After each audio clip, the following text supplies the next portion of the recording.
Always a nice surprise to have the President of the United States drop in the 2 o'clock hour. He was having a meeting with the NATO Secretary General and then took a lot of questions, none of them having to do with NATO, really, except for a couple of them, in which he said the relationship is strong and they're still working on getting countries in Europe to pay as their fair share. But joining me now, Terry Holt is a founding partner at communications company HDMK. Jason Nichols is a professor at University of Maryland. Thank you for listening to that with me and watching that, and we'll comment on this till the top of the hour. No breaks, so stick with us.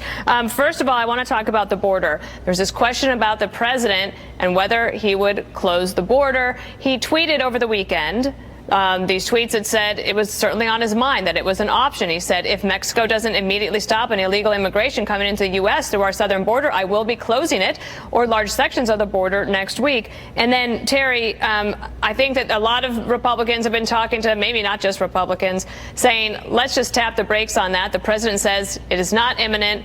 It does remain an option to him, but he says that Mexico is stepping up and trying to stop people from coming into our country. But the border at this point, not going to be closed this week. Your thoughts? Well, this is how this developed over the weekend, and it's amazing how we have policymaking out in the media. This is the president responding to Republicans who really didn't like the idea of closing the border. Senator Cornyn and others were out talking about it being a bad idea. The governor of New Mexico or in Arizona in trouble.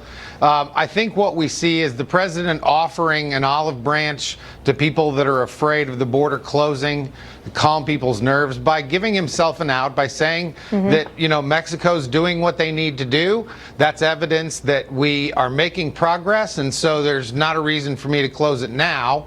But he did even say during his comments that the threat of closing the border has been a useful tool in getting people's attention, which is, of course, in the Trump age, how things go. Jason, take a listen to Mitch McConnell, who gave comments around the same time. We'll show them to you here. Sure. Closing down the border would have potentially catastrophic economic impact on our country, and I would hope we would not be doing that sort of thing. Now, Jason, the president said security is more important to him than trade, even though he understands the consequences of that. Your thoughts today? Well, again, I think that, you know, Mitch McConnell, you know, far be it for me to ever agree with him, but I think he's right here. It would have catastrophic effects on our economy. We know that 37% of our auto parts come in from Mexico, and that would basically shut down our auto industry and shut down our auto plants, you know, within a matter of days. Not to mention our produce that comes from Mexico. Lots and of economic possibilities there. That's true. Though one of the things that is also true, Terry, is that the resolution to this problem doesn't just reside in Mexico. It doesn't necessarily reside at the border. It resides in Congress. And President Trump said Congress has got to get together. They've got to cut a deal. He said he could get it done in 45 minutes. Of course, it might be a little speedy, but they really could do something. He's talking about changing all sorts of different things. At this point, do you feel like the country is getting so frustrated that nobody on Capitol Hill is willing to come together and compromise on this issue? I think most Americans suspect that it's not in anybody's interest politically to actually solve most of our problems.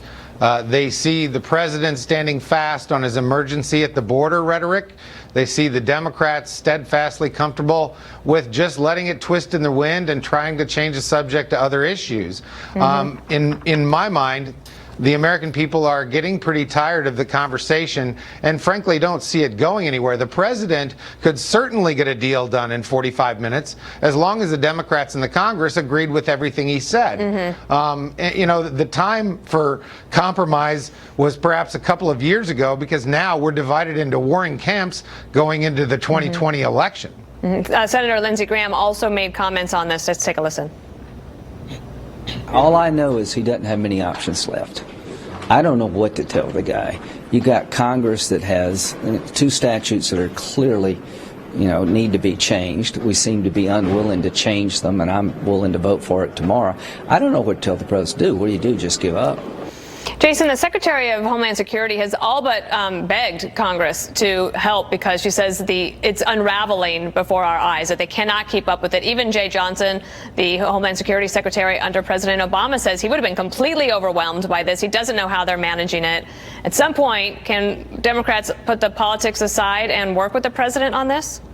Well, again, as was just stated, I think it's very difficult to work with this president. I think Democrats have come to the table. They want immigration reform. They want comprehensive immigration reform. But this president has his ideas and is not willing to bend. He wants a border wall. He wants things that aren't necessarily helpful in this cause. And again, I will say that I think the place that it lies, you said not in Mexico and not at our border. I think it lies in the northern triangle of Central America. That's where, immigration is an issue. We need to work with those democratically elected officials in those countries and make something happen. I was actually talking about in terms of changing the asylum laws that will hopefully stem the tide. But yes, absolutely, solving the problem at its source, always a good thing to do when you're dealing with political refugees, if that's what they're calling themselves. Also, another topic is health care. So that also came up this weekend. The president saying the Republicans are going to be the party of health care. There's been this scramble. When are we going to do it? This morning, it turns out, actually, we're going to wait until after the 2020 election and see how the politics turn out. Terry, listen to Senator McConnell on that issue as well. So I made it clear to him we were not going to be doing that in the Senate.